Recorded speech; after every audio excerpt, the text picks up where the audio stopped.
Guys, today we are talking with a College Hacked alum and a UMPI alum twice. This guy, his name is Eric, and he and I did a consultation months ago. It was like last October, and he just took off. And since then, he's earned 2 degrees, started a third, and started researching his fourth. Basically, he came in, he had over 90 college credits from previous life experience, met with me, went to UMPI, figured out that he could actually transfer all of those in and graduate really, really quickly, which he did. He actually finished the 30 credits left that he needed at UMPI in under 8 weeks, which gave him time to start his master's, which gave him time to go and finish his master's in another 8 weeks. We're going to get into all of the details here, but basically what I want you to listen for as we talk to Eric is just exactly what's possible when you look at college from a different perspective. And of course, if you ever want help looking at college from that different perspective, doing things like what Eric talked about, and you want more than just a simple interview or some of the videos we have on the channel, check out the link in the description, and my team will be happy to help you out. That being said, welcome to the channel, Eric. Thanks for having me, and it's great to be back seeing you, because if it wasn't for you, I don't think that all this would be possible just under a year later, no less. Honestly, based on just your sheer determination and how much you've accomplished in the last 4 months, I feel like I can take very little credit for what happened. But let's make sure we've got the narrative right here. So you and I met in October, and then you went to UMPI. They gave you a great credit evaluation, and then you enrolled like right away at the end of 2022, right? Yep. And you, right before you and I met, we went through the evaluation that included all my coursework that I've had some Sophia stuff in there as well, which I really got to know from your channel as well, and how great of a membership that was. I mean, who would have known? And put that all together and went in there knowing I only needed 10 classes. And I was a little nervous about it, watched your channel on what it would be like. I mean, you actually showed what it would be like for somebody who might be in your class when you were teaching, and who would have known I was going to get you, and you were my hardest teacher. I definitely want to ask you about that. But how many classes did you complete in those 8 weeks at UMPI? So at UMPI in those 8 weeks, I was scheduled for their residency. You had to take the 10 classes, and that's what I needed to have. I wound up taking 16 because at one point I was actually thinking, hey, I wonder if I could get 2 degrees. But then I found out you actually couldn't. And that was one thing they don't allow in one session. But the reason for taking them more is that I found out that if I was going to go for my master's, they would transfer 3 of them into the master's program. Gotcha. So you hopped in and you're like, okay, I need 30 credits. And then you got 48, transferred 9 of those credits into the master's program. But by my calculations, that means that you essentially earned every single one of your credits for about $29 a piece, which when you consider that the average is like 410 or something like that, that's really, really good. But even more impressive, and I'll explain too real quick for anybody who's listening who doesn't know, UMPI or UMPI or University of Maine at Presque Isle is a competency-based program, which means that you pay $1,400 for 8 weeks, and then you can knock out as many courses as you're able, as long as you can pass each course's like final project or final exam. But if you knocked out 48 credits, which would be like 16 classes in 8 weeks, basically you were knocking out 2 classes every week. Yep. How is that possible? Like, how did you make that happen? Listen, I have 2 full-time jobs. I take care of a child with special needs, and I'm the president of a domestic violence agency. I'm 48 years old. I wanted to get my bachelor's degree, and I never thought I'd be able to do it. I'm never going to be able to go to school, sit in a classroom anymore. And it's funny because I was talking to a school before you and I spoke, and it's a school that I love. And it's my, to me, it was my dream school. But then I realized when they told me to go to school there, I would graduate when my 4-year-old would graduate with the amount of classes that I needed. Wow. So I just had this determination to go. And when I put my head to it and realized it was my money and I had a choice how my money was going to be spent, well, then the rest was history. When I knew it was like a competitive. I felt like I was in a game with myself. And once I started the program and realized that I track my own progress, and you have 2 classes at a time, you really start playing those classes off of each other and spending those nights and weekends. And I wound up, even my lunch hours, I would pull over the car and just start working. Gotcha. Yeah. So a UMPI course, and you mentioned you watched my video where I basically break down what one looks like. A student goes in 4, 5, 6 modules, you watch the videos, you read the textbooks, you maybe answer a discussion question that nobody else really reads. And then at the end, you have like a big project or a big test you have to take. What did a day of studying look like for you? What was like a day in the life, work and all, the good, the bad, and the ugly? So day in the life would be I would wake up real early in the morning and I would already start on the discussion. I needed to feel like I had something done to start the day. Because remember, most of the time, what it's supposed to be is you're supposed to hit a discussion and you're supposed to wait for a reply on a discussion. I didn't do that because they're Yeah. all opened up. The only thing you have to wait for is if you submit a milestone. Mm, Once you submit a milestone, you have to wait to get that back. Sometimes a couple of them open up. So I would make sure, like every single night on both classes, I had milestones completed so that whichever teacher got back to me first, I could start on the next set. So I was mm, always working on something because if I felt like I was stopping, I felt like I was losing money. mm. Yeah. Okay. Nice. Nice. So constantly working lunch breaks, staying up. You got up early. I'm assuming staying up late as well. Yeah, but you know what? It was actually, it was not like people would think that I had no life and I wasn't Yeah. doing anything at all. You just really dedicated your time Mm, and you said, okay, this is going to be my school time from this hour to this hour. And think about all the time you do TV or all the time, you're messing around. I was on my bike, my workout bike, and doing schoolwork. yeah. I was taking walks outside and doing schoolwork. I was driving in the car and listening to schoolwork. So that's just the only difference. And you're putting your head to it. And when you realize you're getting competency passed, I stopped looking at how many they were after a while until the end of the semester. I'd be like, holy cow, I finished it already. And I didn't even know I finished it 4 classes ago. Yeah, I remember you sending me that email at like the 6 week mark saying basically, "Hey, I finished." And I was like, "Well, dude, you've got like 2 weeks left to go. You got to figure out something to do with the rest of this money and this time." But obviously, you already had a plan and you started taking more classes. When it comes to the final projects, did you tend to find that UMPI was more exams or more papers? The only thing I ever took an exam in was math. Okay, everything else which was I papers. and which I didn't do, and I failed that one. Okay, Yeah. that I failed one class, and that was math, and I still wound up getting honors and dean's lists.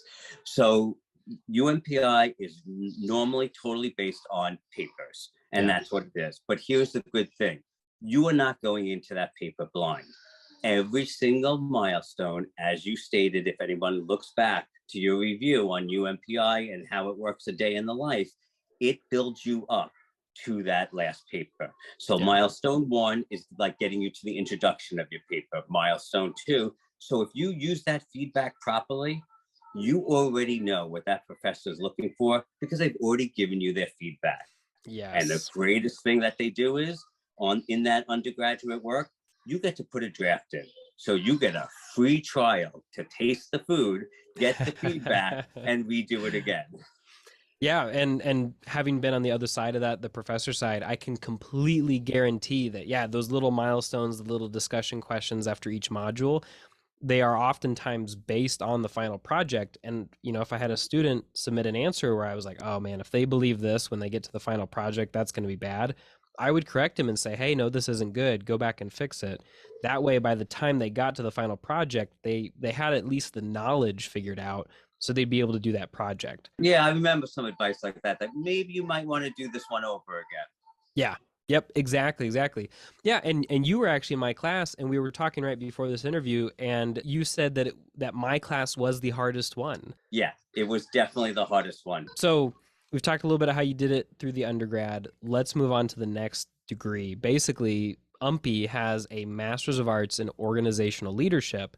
Costs a little bit more for the 8 week term, but I think there's only 36 credit hours in it, right? Yeah, so it's $2,000, Okay. 36 credits, which winds up to be about 12 classes, Yep. and they already transferred in, so I only had I think 8 classes or 9 classes it was, so I didn't have as many. And oddly enough, so they have the same kind of thing. There is that big one at the end that you have to do, Yep.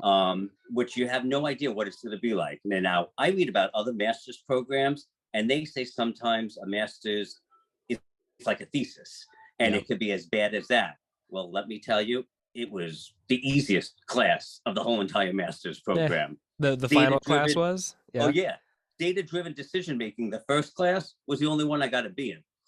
Oh, nice. What was the challenge in that one? All about how to do research, because all it Oh, was go do this research, compare and contrast all these different articles. So they were basically setting you up to show you how to find different research methods within their college library. yeah. And so if you're not used to it, which I am not a good writer, finding all those different assets out and trying to get them all is hard, but I found a trick. What was that trick? We need to know that. Find your outside resources that can actually help you be smarter.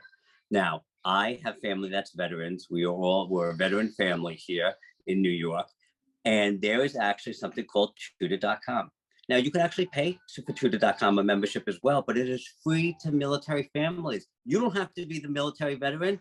Your parent, your grandparent, your sister, your brother can be the military veteran. And for free, you could have one-on-one tutoring sessions to talk about your writing, or you can drop off your paper. And they will not only review your paper, they will send it back with all the notes on it, on the things that you should look at. Very And then you nice. get to fix it and resubmit it again. No names, no schools, it's all anonymous. That is awesome. And so you can get that level of feedback that you might not be able to get anywhere else and from people who are experienced in college writing. That is so good. That is so good. And you said tutor.com, right? Yep, tutor.com. And I will Nice. tell, and one thing I would always tell your listeners and your viewers is there are programs out there on purpose. The Grammarlies of the world and those things, they really do help your vocabulary. And they not only help you for your schoolwork, but they help you as a person. You know, I now see myself using those in my regular emails at work and in Mm. my texts.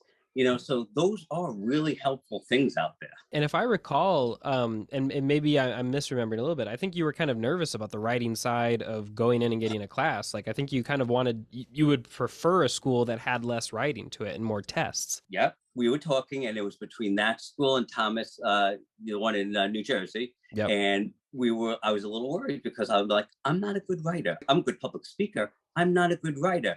And who would have known? Now here I am 2 weeks from graduation ceremonies up in Presque Isle, which I've never been to before. And just a couple of minutes ago, I actually did an interview to possibly be a speaker at graduation and had to write something for it. So who would have known that? That's amazing. I think that a lot of people hear writing and they think of like high school English class and this like really mean English teacher in 11th grade who's just gets joy out of life from cutting people's papers apart. But really the fact of the matter is a lot of college level writing. You don't have to be Joyce. You don't have to be Dickens. You don't gotta, do any of this stuff. You just have to be able to follow instructions, check your grammar a little bit, and Grammarly helps with that. Keep things organized, keep things clear. If you've ever gotten an email that was like all over the place and really annoying, and you were like, this 3-paragraph email could have been 2 sentences. If you've ever had that thought to yourself, you basically know everything you need to know to be able to revise your own college papers because the same kind of things apply. Like, get to the point, say the thing, make it clear, and get out and be done. Make it look nice. One of the greatest things you ever said was before you do a paper, and you've said many good things. So we have many quotes from you. I appreciate But that. one of the very good things is look at the rubrics. Yeah. Look at the rubrics before you write the paper because they're basically giving you a pathway to what they are going to look for. And these are the things that they're going to grade you on. So make sure you're focusing on those things and not going elsewhere. Don't fluff things. There was no reason to. Yeah, and here you are, an honor student being interviewed to speak at commencement. I remember when I was watching videos about you before we had our one-on-one, and I saw you with your doctorate outfit on, and I'm like, Yeah. you know what? Maybe one day. And I'm like, nah, I can never do that. Maybe one day. And now I'm actually thinking about it. Yeah, and I wanted to get into like the why of all of this because you got the Bachelor's of Liberal Studies at UMPI, you got the Master's of Arts in Organizational Leadership, and now you're enrolled in an MBA program. And you and I are talking about like good doctoral programs for you at this point. 12 months ago, you didn't even have a college degree. 12 months ago, not only did I not have a college degree, there was no way, shape, or form did I think I had time. My anxiety was still in it as I was 30 years ago. when I couldn't even get out of my car at a community college because I was so scared to go to school Mm. because I knew I wasn't book smart. I was told I was never going to be able to do it. And I was, diagnosed with narcolepsy. Mm. And what's funny is even these schools that are competency based have programs and have places for people that have disabilities. If there's any testament that you can actually do it, I said this is never going to happen for me. But at 48 years old, I'm now doing this for me. This is Yeah. not for the job or anything else. And listen, if I can do this, that means anybody else can do it because I am not a book smart person. Man, this is inspirational. I think that a lot of people put a lot of stock by this idea of like, oh, am I book smart? Am I street smart? But essentially, you've taken street smarts and through hard work and determination, you've converted them into degrees that make other people think of book smarts. Like you've converted the currency here and shown that like really you had it in you all along and now you've done it. And that's just really incredible. Is there any last advice that you would give other people who are thinking about going down the same path? Yeah, a couple quick things. One, have a conversation with you. Don't just watch these videos and don't just, check what's in the feeds because having a conversation, this is what's going to happen. We're going to have an introduction email. You're going to give 2 or 3 schools of your opportunities of what you're thinking of.